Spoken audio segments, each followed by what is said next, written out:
There were a lot of queries about how to set targets and stop losses in a trade. So, Jindal Stainless is a very nice example of one type of setup, which is a trend line breakout. So, each kind of setup has different rules, different kind of target setups, different stop loss setups.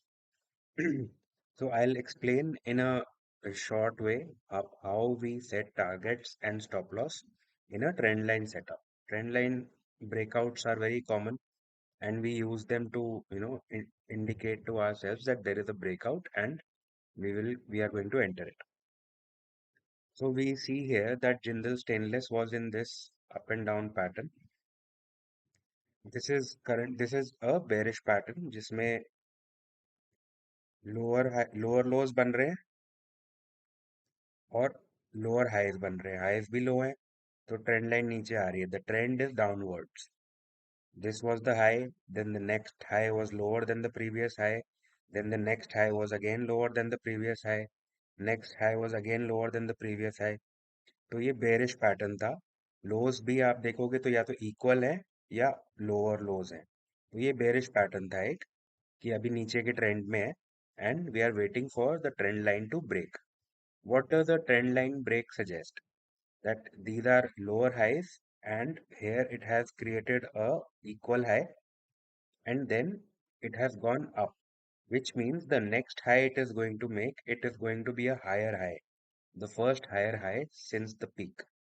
So these are lower highs, lower highs, lower highs, equal high, and now it will, even if it turns around from here, it will become a higher high. So that is a trend change. So we enter stocks when the trend is changing. That is exactly what a trend line suggests, the change of trend. So equal high के बाद higher high बनाने जा रहा है अभी. So how do we, first of all हम यहाँ पे एंटर किए, ये एंट्री पॉइंट है मेरा 693. So how do we select stop loss? The non an aggressive stop loss is just the bottom of this breakout candle, or this trend line can also be used as a stop loss. If it breaks the trend line again and comes back in range, that is also bad. So trend line breakdown is also can be used as a stop loss, an even more aggressive one. But the bottom of the candle is a decent stop loss. It's a decent percentage also, 10% stop loss hai. And how do we select targets?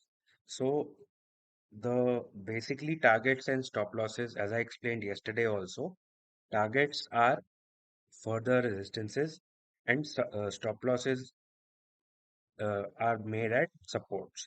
So this is a support right now at bottom of the candle, weekly candle है, so it means a lot. And अगर हम इसके, if we see the targets, so what is the next resistance? This is this point first, उसके बाद ये, and the final target is this resistance. These are all resistances which will be created on the horizontals, the points that were touching the trend line on which this trend line breakout has come. These are the targets. So these three are the targets for this trade, and this is the stop loss. This is also a good opportunity to discuss risk reward ratio. What we hear a lot people talking about that 1:3 risk reward, 1:2 risk reward. What is risk reward? A risk reward basically means that how big is your stop loss and how big is your target.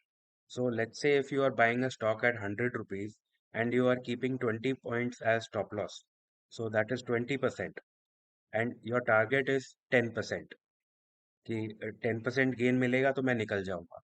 So that is not a logical trade, that if you are losing, you're losing 20%, but if you are gaining, you're gaining only 10%. So in this trade, if we calculate, this is the length of the stop loss. This is approximately, this is exactly 9%. And what comes out to be our first target? First target is 9.76%. Second target comes out to be 15%. And third target comes out to be 21%. So when we hit our first target, our risk reward ratio would be 1:1. That as much as our stop loss was, we've hit the same amount of profit. So this is a 1 is to 1 trade. When it is about 18%, the stop loss was 9%. The target when it reaches 18%, that would be a 1 is to 2 trade. And when it if it reaches 27% compared to our stop loss, which was 9%, that would be a 1 is to 3 trade. So why does this matter? It matters because there is no trader in the world who does not hit his stop losses. Everybody takes stop losses. Not every trade is going to go in your favor. So how does risk reward ratio help you? Is that let's say you take 10 trades and in 10 trades you lost your stop loss in 7 trades, which was uh,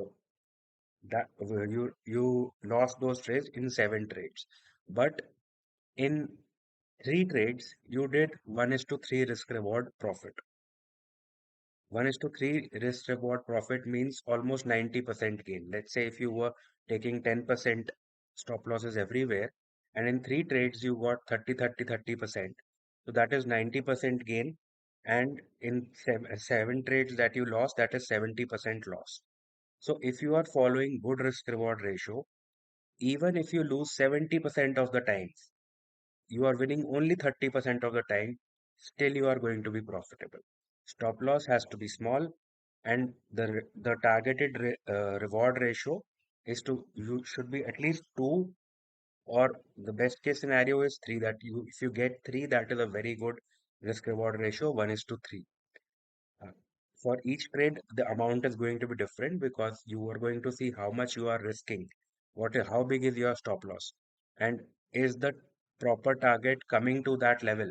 For example, in Jindal Stainless, the final target is 21%. So this is not going to be 1 is to 3. This is 1 is to 2.5 or so. But if it breaks out of this also, then it can go up to 1 is to 3. So, but technical targets are up to 151, which is 21%, and our stop loss is 9%. So this is slightly more than 1 is to 2. So we have to keep drilling and we have to be careful at every resistance level. So this is how we mark targets and supports in a trend line breakout setup. In different setups, there are different ways.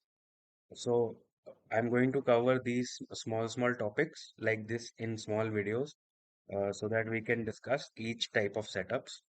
So whenever I see a new type of setup, I'll make a quick video like this. So now you guys know how to mark your targets in a trend line breakout and how to calculate your risk reward ratio. Have a wonderful Sunday, guys. See you later.